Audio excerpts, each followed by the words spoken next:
మ్మ్. ఒక అతిపెద్ద అత్యంత శక్తివంతమైన సామ్రాజ్యం ఉన్నట్టుండి కుప్పకూలిపోతే ఏమవుతుంది? సాధారణంగా అయితే దరిమిలా చీకటి యుగాలు మొదలవుతాయి కదా. అవును, ఖచ్చితంగా అదే జరుగుతోంది. అరాచకమొస్తోంది. ఒక రకంగా సాంస్కృతిక పతనం సంభవిస్తోంది.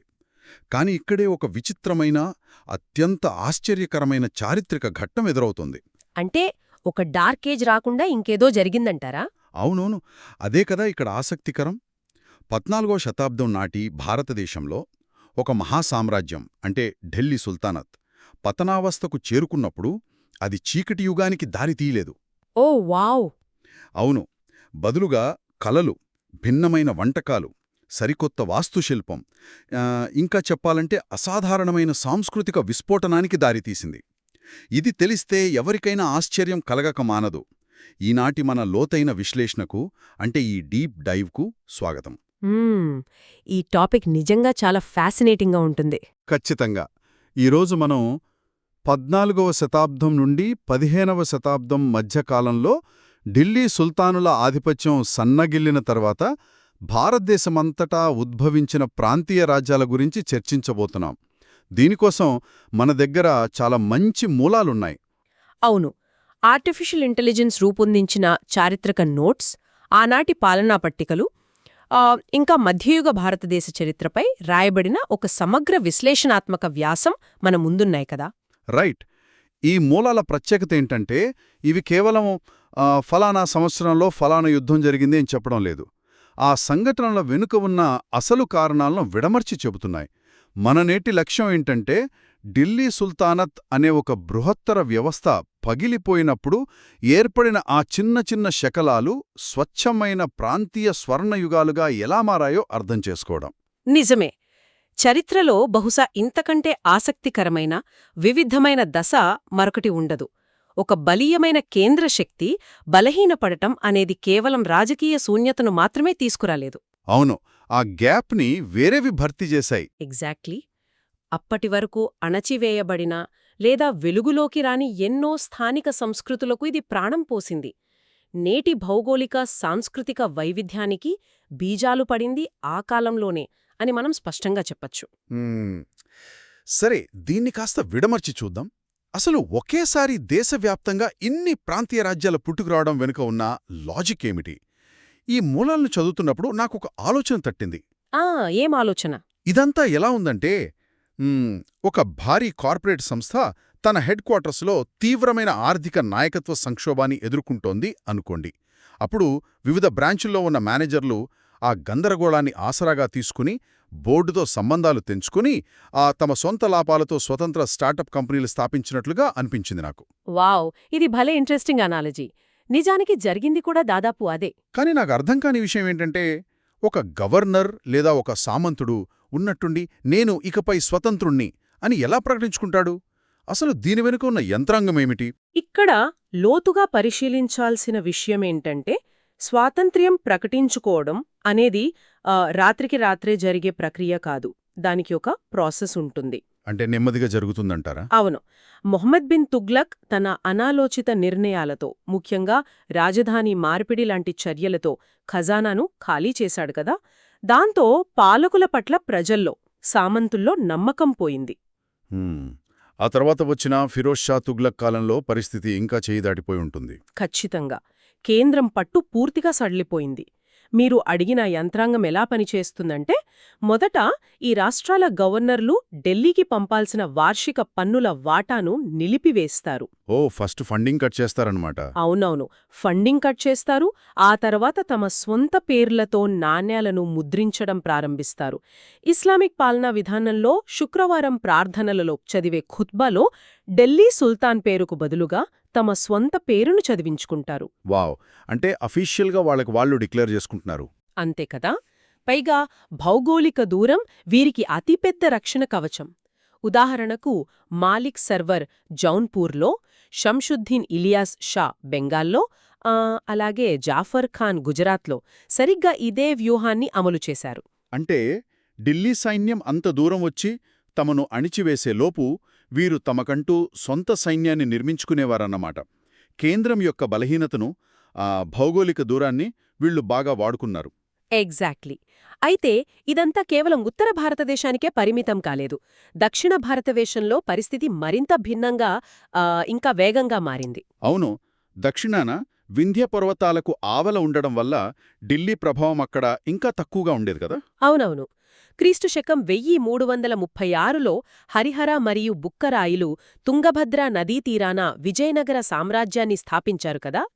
వారు కేవలం రాజకీయ స్వాతంత్ర్యాన్ని మాత్రమే కాదు, అప్పటి దండయాత్రల వల్ల ప్రమాదంలో పడిన స్థానిక ధర్మాన్ని రక్షించే కవచంగా ఆ రాజ్యాన్ని తీర్చిదిద్దారు. ఇది చాలా ఇంపార్టెంట్ పాయింట్. దానికి కొద్ది దశాబ్దాల తర్వాతే, అంటే 1347లో అలావుద్దీన్ హసన్ గంగు బహమనీ సామ్రాజ్యాన్ని స్థాపించాడు. ఈ విధంగా దేశపటం మొత్తం ఒకే దశాబ్దంలో మల్టీపోలార్గా, అంటే బహుళ ధృవాలుగా మారిపోయింది. ఇక్కడే అసలు విషయం మరింత ఆసక్తికరంగా మారుతోంది. ఈ రాజ్యాలు రాజకీయంగా విడిపోయాయి, తమ సొంత సైన్యాలనేర్పాటు చేసుకున్నాయి సరే, కాని నేను చదివిన నోట్సులో నన్ను అత్యంత ఆశ్చర్యపరిచిన అంశం ఒకటుంది. ఏంటది?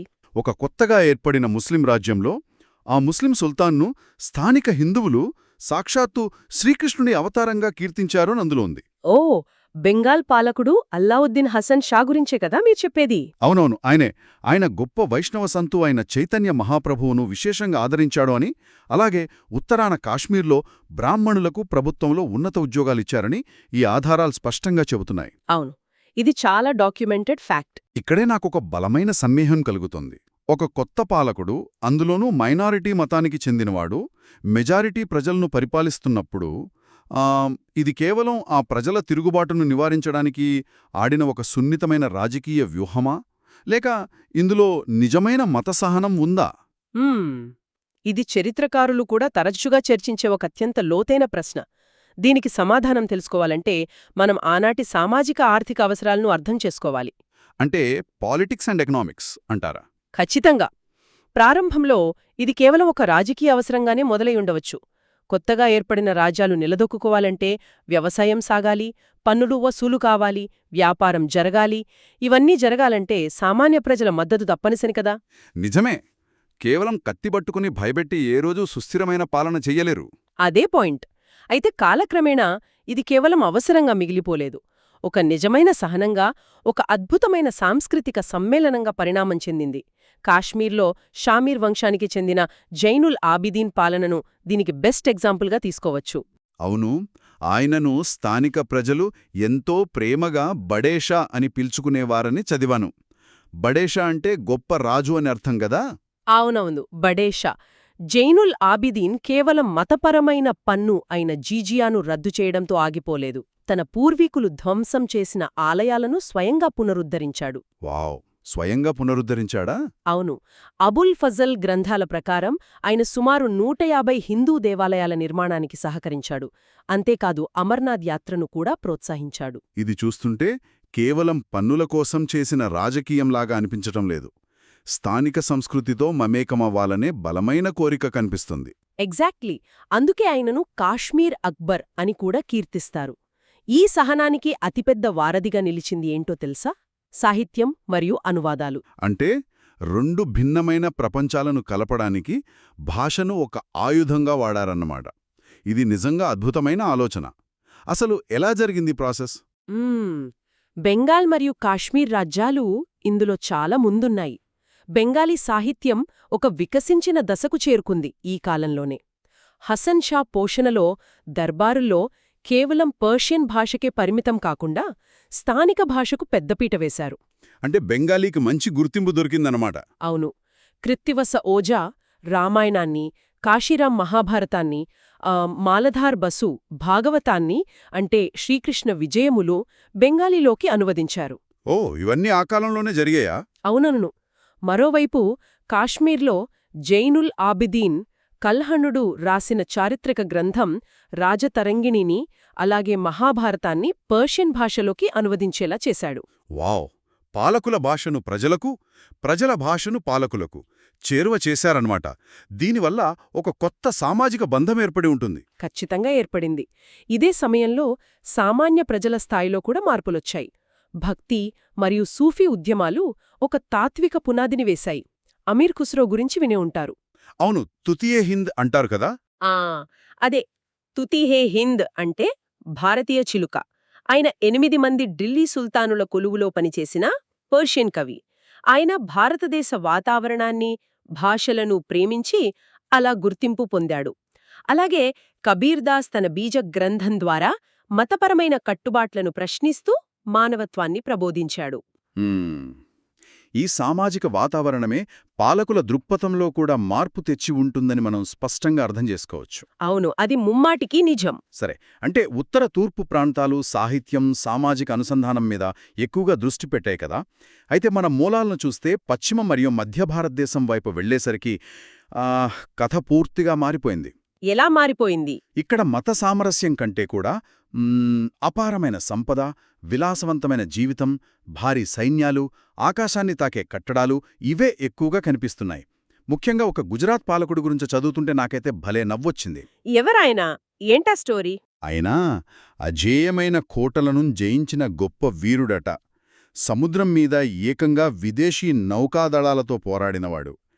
కాని ఇవన్నీ పక్కన పెడితే చరిత్రకారులు ఆయనను ఒక గొప్ప ఫూడీగా, అంటే భోజన ప్రియుడుగా వర్ణించారు. ఓ వహా! ఉదయం లేచిన దగ్గర నుంచి రాత్రి నిద్రపోయే వరకు రకరకాల వంటకాలు తింటూనే ఉండేవాడట కదా. ఆయనెవరు? అసలు ఒక ప్రాంతీయ పాలకుడికి ఏకంగా ఈజిప్టు దేశపు నౌకాదళంతో ఒప్పందం కుదుర్చుకునే స్థాయి, ఆ సంపద ఎలా వచ్చాయి? మీరు ప్రస్తావిస్తున్న ఆ పాలకుడి పేరు మొహమ్మద్ బెగారా. ఆయన పేరులో బెగారా అంటే 2 కోటలు అని అర్థం. సౌరాష్ట్రలోని అత్యంత దుర్భేద్యమైన జునాగఢ్ మరియు చంపానేర్ కోటలను జయించినందుకు ఆ పేరు వచ్చింది. ఓ, 2 కోటలు అంటే బెగారా అన్నమాట. అవునవును. ఆయన భోజన ప్రియత్వం గురించి ఎన్నో అతిశయోక్తులతో కూడిన కథలు ఉన్నాయి, అది నిజమే. కాని మనం చారిత్రకంగా గమనించాల్సింది ఆయన ఎకనామిక్ పవర్ని, అంటే ఆర్థిక బలాన్ని.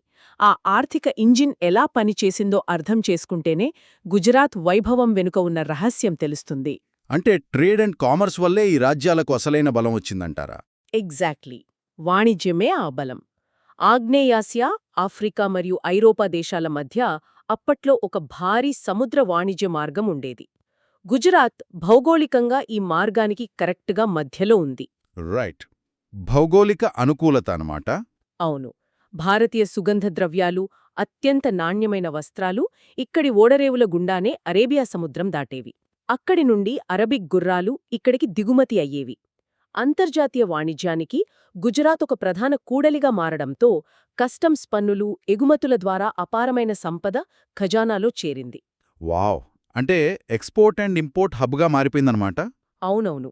ఆ డబ్బుతోనే మొహమ్మద్ బెగారా పోర్చుగీసువారి ఆధిపత్యాన్ని సవాలు చేయడానికి ఏకంగా మమ్లుక్ సుల్తానులతో, అంటే ఈజిప్ట్తో చేతులు కలిపి ఒక భారీ నౌకాదళాన్ని నిర్మించాడు.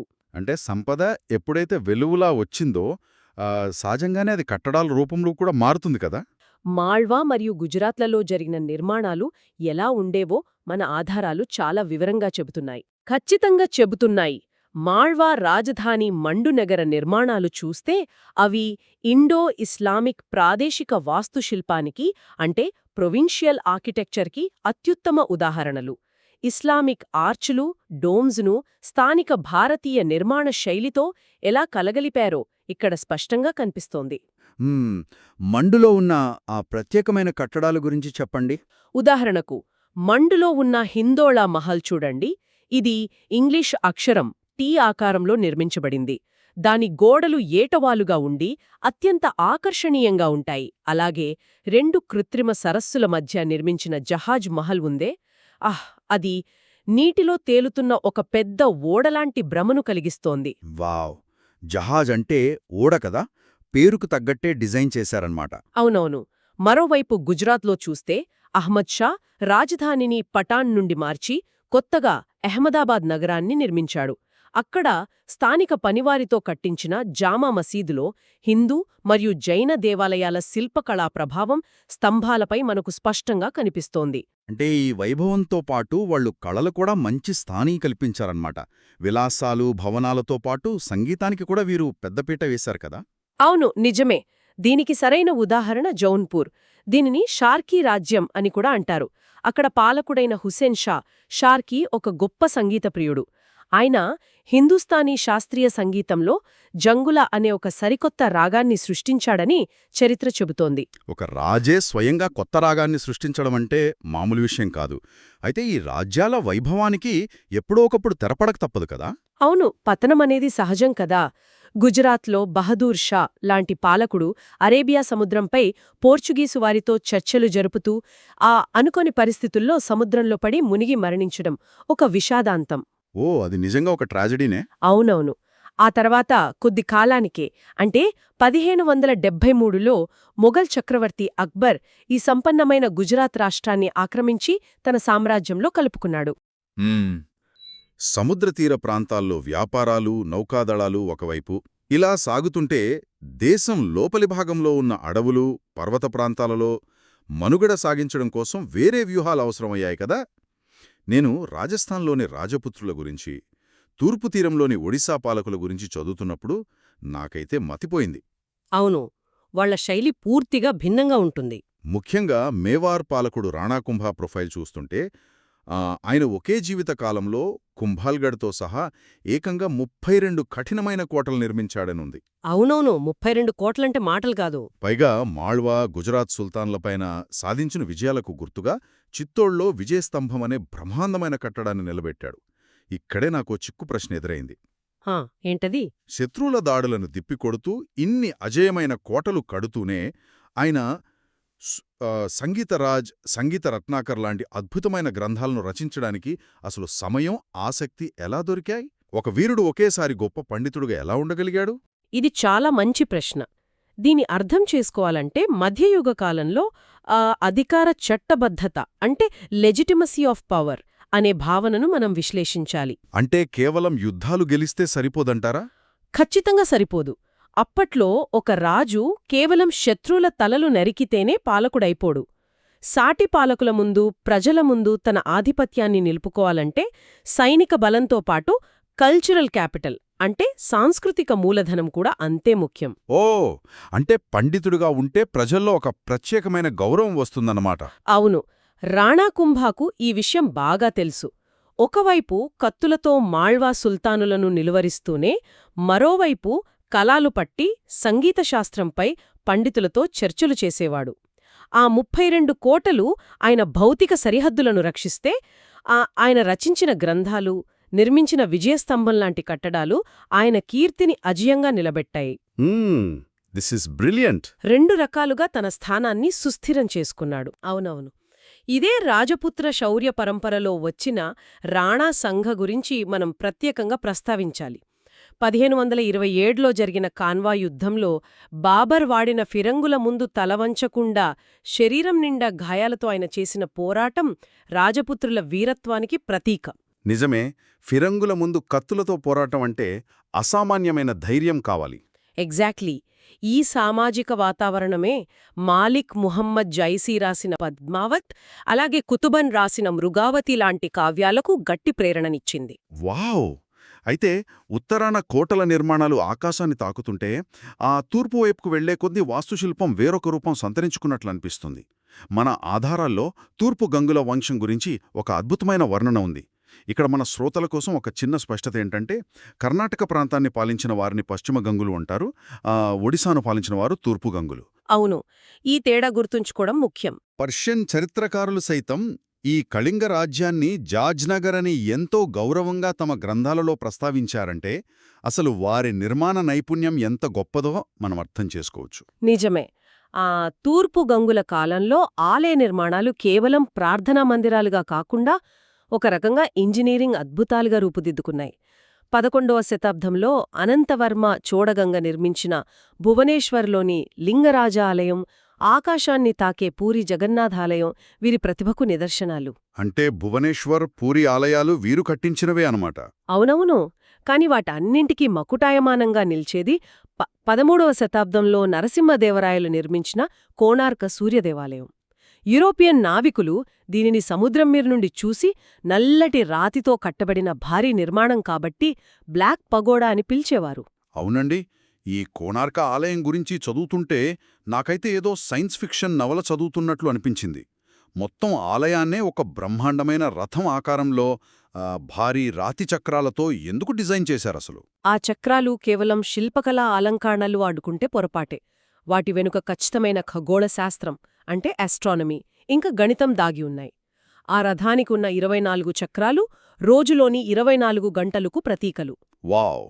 24 చక్రాలు 24 గంటల్ని చూపిస్తాయా? అవును. అంతేకాదు, ఆ చక్రాల ఆకులు అంటే స్పోక్స్ సూర్యరశ్మి పడే కోణాన్ని బట్టి సమయాన్ని నిమిషాలతో సహా ఖచ్చితంగా లెక్కించే సూర్యగడియారాలులాగా పనిచేస్తాయి. వీటిని సన్ డయల్స్ అంటాం. అమేజింగ్! ఆ కాలంలోనే ఇంత టెక్నాలజీనా? అవునవును. 100 టన్నుల బరువున్న రాళ్లను ఎటువంటి ఆధునిక యంత్రాలు లేని ఆ కాలంలో అంత ఎత్తుకు చేర్చడం, అయస్కాంతాలను ఉపయోగించి గాలిలో తేలియాడేలా విగ్రహాలను ప్రతిష్ఠించడం, ఇవన్నీ వింటేనే అప్పటి నిర్మాణ సాంకేతికత ఏ స్థాయికి చేరుకుందో అర్థమవుతుంది. వింటుంటేనే రోమాలు నెక్కబడుచుకుంటున్నాయి. అంతేకాదు, ఆలయం వెలుపల చెక్కబడిన సూక్ష్మమైన, సున్నితమైన శృంగార శిల్పాలు మానవ జీవితంలోని కామ, క్రోధ, మోహాలను దాటుకుని గర్భగుడిలో ఉన్న దైవాన్ని చేరుకోవాలనే ఒక గొప్ప తాత్విక సందేశాన్ని ఇస్తాయి. సైనిక రక్షణతో పాటు ఇలాంటి అసాధ్యమైన నిర్మాణాలను భావితరాలకు అందించడం ద్వారా వారు తమ ఉనికిని శాశ్వతం చేసుకున్నారు. నిజమే, ఎప్పటికీ నిలిచిపోయే చరిత్రను సృష్టించారు. దీనికి సమాంతరంగా నర్మదా, తపతీ నదుల మధ్య ఉన్న ఖండేష్ లాంటి చిన్న రాజ్యాలు కూడా బుర్హాన్పూర్ రాజధానిగా అసీర్గఢ్ లాంటి బలమైన కోటలను నిర్మించుకుని 100 ఏళ్లపాటు తమ భౌగోళిక అస్తిత్వాన్ని కాపాడుకున్న తీరు కూడా ఎంతో స్ఫూర్తిదాయకం. ఇవన్నీ విన్నాక ఈ మొత్తం మూలాలను ఒక్కసారి వెనక్కి తిరిగి చూసుకుంటే చరిత్రను చూసే మన దృక్పథం పూర్తిగా మారిపోతుంది అనిపిస్తుంది. సాధారణంగా ఢిల్లీ లాంటి ఒక సువిశాల సామ్రాజ్యం విడిపోయినప్పుడు మనం దాన్ని పతనమని పిలుస్తాము. అవును, ఒక ఎండ్లాగా చూస్తాము. కానీ అది పతనం కాదు, ఒక కొత్త వికాసానికి నాంది అని అర్థమవుతోందిప్పుడు. బెంగాలీ, గుజరాతీ, కాశ్మీరీ లాంటి మాతృభాషలకు దొరికిన గౌరవం, ఆ హిందూ, ఇస్లామిక్ శైలుల సమ్మేళనంతో పుట్టిన ప్రాదేశిక వాస్తుశిల్పం, కులమతాలకు అతీతంగా వికసించిన భక్తి, సూఫీ తత్వాలు ఇవన్నీ గమనిస్తే ఇది భారతదేశపు నిజమైన ప్రాంతీయ స్వర్ణయుగమని చెప్పొచ్చు కదా? ఖచ్చితంగా చెప్పొచ్చు. దీన్ని బట్టి మనం నేర్చుకోవాల్సిన ఒక ముఖ్యమైన చారిత్రక పాఠముంది. అధికారమంతా ఒకే కేంద్రంలో ఒకే వ్యక్తి గుప్పిట్లో బందీ అయినప్పుడు స్థానిక వనరులు, సంస్కృతులు ఊపిరాడక చతికిలపడతాయి. సెంట్రలైజేషన్ వల్ల వచ్చే నష్టమదే. అవును. కాని ఎప్పుడైతే అధికారం వికేంద్రీకరించబడిందో, అంటే డీసెంట్రలైజ్ అయిందో, స్థానిక పాలకులకు తమ ప్రాంత వనరులను, సంపదను తమ సొంత ప్రజల కోసం, కళల కోసం ఖర్చుపెట్టే అవకాశం దొరికింది. ఒక భారీ మర్రిచెట్టు నీడలో పెరగలేని చిన్న మొక్కలన్నీ ఆ చెట్టు తప్పుకోగానే సూర్యరశ్మిని గ్రహించి ఎలా మహావృక్షాలుగా మారతాయో సరిగ్గా ఇక్కడ అదే జరిగింది. బ్యూటిఫుల్! ఎంత చక్కగా చెప్పారు. చరిత్ర ఎప్పుడూ పైనుండి కిందకు మాత్రమే కాదు, కింద నుండి పైకి కూడా వికసిస్తుందని ఈ కాలం నిరూపించింది. మరి ఇదంతా అంతిమంగా మనకు ఏం తెలియజేస్తుంది? భిన్నత్వంలో ఏకత్వం అనే మాట మనం తరచుగా వింటుంటాం. కానీ ఆ భిన్నత్వం ఎలా పుట్టిందో ఈరోజు మనం ఈ ఎనాలిసిస్లో అన్వేషించాం. ముగించే ముందు ఒక ఆసక్తికరమైన, లోతైన ప్రశ్నను మనమందరం పరిశీలిద్దాం. ఏంట ప్రశ్న? ఒకవేళ ఢిల్లీ సుల్తానుల ఆధిపత్యం ఎన్నటికీ పతనం కాకుండా అలా 100 సంవత్సరాల పాటు యావత్ భారతదేశంపై ఒకే కేంద్రం నుండి ఒకే విధానంతో పాలన కొనసాగి ఉంటే ఏమయ్యేది? ఈరోజు మనం గర్వంగా చెప్పుకునే ఈ అద్భుతమైన ప్రాంతీయ వైవిధ్యం అసలు ఉండేదా? ఇది నిజంగా చాలా డీప్ థాట్. అవును. పశ్చిమ బెంగాల్లోని అద్భుతమైన సాహిత్యం, గుజరాత్లోని నోరూరించే భిన్నమైన వంటకాలు, సంపన్నమైన వ్యాపార సంస్కృతి, రాజస్థాన్లోని అజేయమైన కోటలు, ఒడిషాలోని ఆకాశాన్ని తాకే అద్భుతమైన రథాకారపు ఆలయాలు ఇవన్నీ అసలు ఉద్భవించేవా? లేక యావత్ భారతదేశం ఉత్తరం నుండి దక్షిణం వరకు కేవలం ఒకే విధమైన మోస సంస్కృతిలో, అంటే ఎటువంటి వైవిధ్యం లేని ఒకే రంగుతో మిగిలిపోయేదా? పతనంలోనే ఒక కొత్త పుట్టుక దాగియుందన్న ఈ లోతైన చారిత్రక సత్యంతో నేటి డీప్ డైవ్ను ముగిద్దాం. మరెన్నో ఆలోచింపజేసే చారిత్రక విషయాలతో తదుపరి లోతైన విశ్లేషణలో మళ్ళీ కలుద్దాం. అంతవరకు సెలవు.